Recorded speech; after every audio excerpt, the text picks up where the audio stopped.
بسم اللہ الرحمن الرحیم۔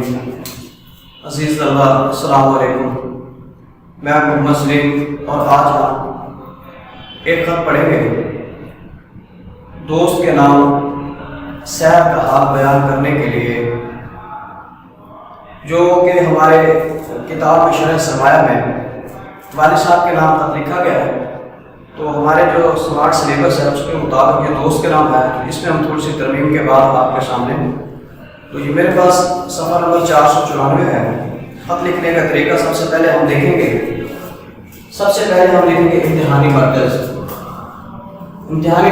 اس کے بعد ہم لکھیں گے تاریخ 30 نومبر 2020 اور آدھا ہم لائن اوپر آدھا ہم نیچے لا رہے ہیں۔ تاریخ لکھنے کے دو طریقے ہیں، ایک طریقہ یہ بھی ہے، ان میں سے دونوں بورڈ میں دونوں طریقوں کے مطابق آپ کو نمبر دیا جاتا ہے، تو کوشش کریں یہ طریقہ اپلائی کر لیں یا یہ اپلائی کر لیں، جو آپ میں کریں گے بہتر یہ ہے کہ آپ اس طریقے کے مطابق اس کو کریں۔ یہ پہلی لائن پہ آپ امتحانی مرکز لکھیں گے، دوسری لائن پہ آپ تاریخ لکھیں گے، تیسری لائن پہ آپ پیارے دوست جو القابات جس کو آپ خط لکھ رہے ہیں مخاطب آپ کا ہوا ہے، اور چوتھی لائن پر آپ لکھیں گے السلام علیکم۔ السلام علیکم کے درمیان آپ نے واو نہیں لگانا، اور دوسری بات جو آپ نے کرنی اس کو دیکھنا ہے، وہ بعض کا بچے اس طرح کر دیتے ہیں تو اس طرح لکھ دیتے ہیں السلام علیکم، آپ نے کیا کرنا ہے اسلام کو بڑا کرنا ہے تاکہ کلیئر نظر آئے، اور دوسری بات یہ کہ ان کے درمیان میں آپ نے واو استعمال نہیں کرنا، اگر آپ نے واو استعمال کر دیا تو اس کا نمبر آپ کو نہیں ملے گا۔ یہ پہلی لائن ہماری، یہ دوسری لائن ہے، یہ تیسری لائن ہے، یہ چوتھی اور پانچویں لائن سے ہم لکھنا شروع کریں گے۔ امید ہے آپ خیریت سے ہوں گے، اس کے بعد آپ اس کو جاری رکھیں گے۔ اس کے بعد ہم ایک لیفٹ سائڈ پہ آپ لکھیں گے السلام، آپ کا پیارا دوست السلام کے بعد آپ نے کوئی علامت اور دوسرے کاف کے استعمال نہیں کرنی، یہاں بھی کوئی علامت استعمال نہیں کرنی، نیچے آپ لکھیں گے الف بے جیم یا تا بے شین، اس کے بعد آپ یہ علامت استعمال کریں گے۔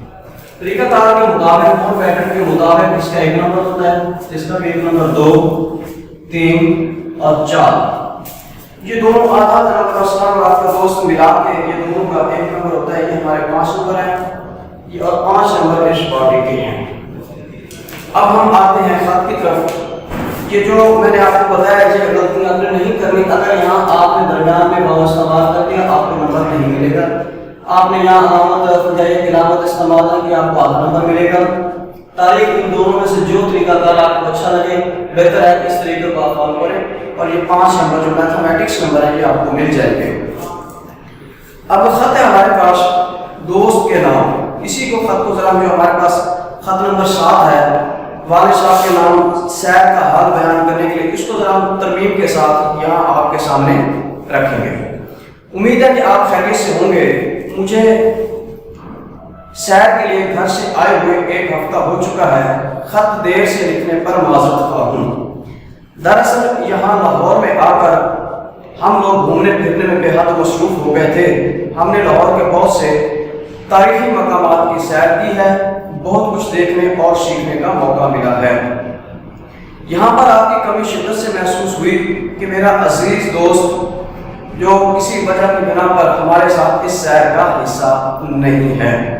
ہم نے لاہور میں بہت سی تاریخی مقامات کی سیر کی ہے، بہت کچھ دیکھنے اور سیکھنے کا موقع ملا ہے، اس لیے میں اپنے چند تاثرات اور مشاہدات اس خط میں قلم بند کر رہا ہوں تاکہ آپ بھی بذریعہ خط اس سیر کا حصہ بن سکیں۔ مجھے آپ یہاں پیارے دوست 2-3 بار لکھ سکتے ہیں۔ پیارے دوست، مجھے اس وقت بہت خوشی ہوئی تھی جب میرے والدین نے سیر پر جانے کی میری فرمائش پر بخوشی اجازت دے دی تھی۔ اگلے ہی دن میں کالج کے دیگر ساتھیوں کے ساتھ مقررہ وقت پر اسٹیشن پہنچ گیا۔ حسب معمول گاڑی اپنے وقت کے سے 2 گھنٹے تاخیر سے آئی، ہم نے اسے بھی غنیمت سمجھا، گاڑی کھچا کھچ بھری ہوئی تھی، کچھ دیر بعد ہمیں چند سیٹیں مل ہی گئیں، ہم نے فردن اس پر بیٹھ کر گزارا کیا، رات گئے تک کافی سیٹیں خالی ہو گئی، ہم سیٹوں اور برتھ پر سو گئے۔ پیارے دوست، صبح جب آنکھ کھلی تو ہماری گاڑی لاہور کی حدود میں داخل ہو چکی تھی۔ اسٹیشن سے بذریعہ بس ہم گورنمنٹ کالج کے بوائز ہاسٹل پہنچ گئے، جہاں پہلے سے ہماری رہائش کا انتظام کیا گیا تھا، وہاں ہم نے آرام کیا۔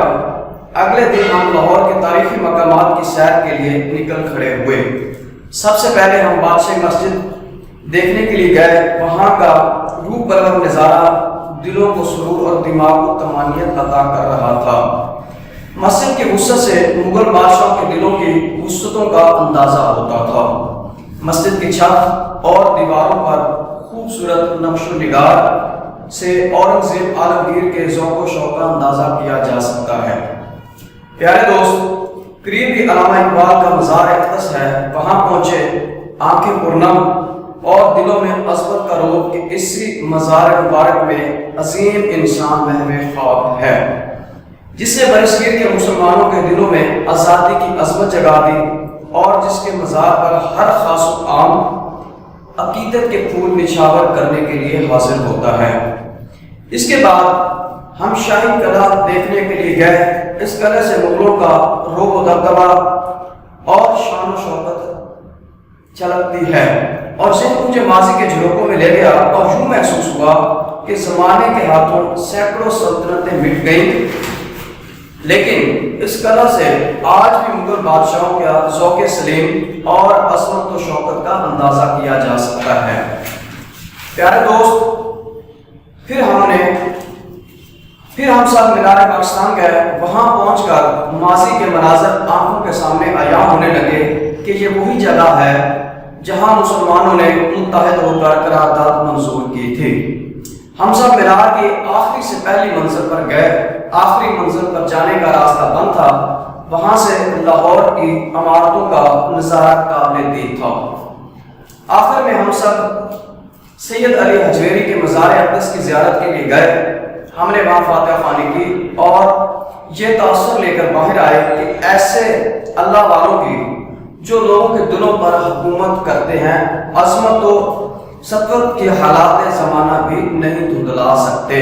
پیارے دوست، ہم سب اس تاریخی سیر سے بہت کچھ سیکھا اور ایک مدت تک اس کے تاثرات ہمارے ذہنوں میں غالب رہیں گے۔ میری طرف سے تمام دوستوں کو سلام کہیے گا۔ نیچے آپ انتہائی بان جانب لکھیں گے، والسلام آپ کا دوست علی بیجنگ لکھا یا دار رشید لکھیں، لیکن والسلام کے بعد آپ نے کوئی علامت استعمال نہیں کرنی۔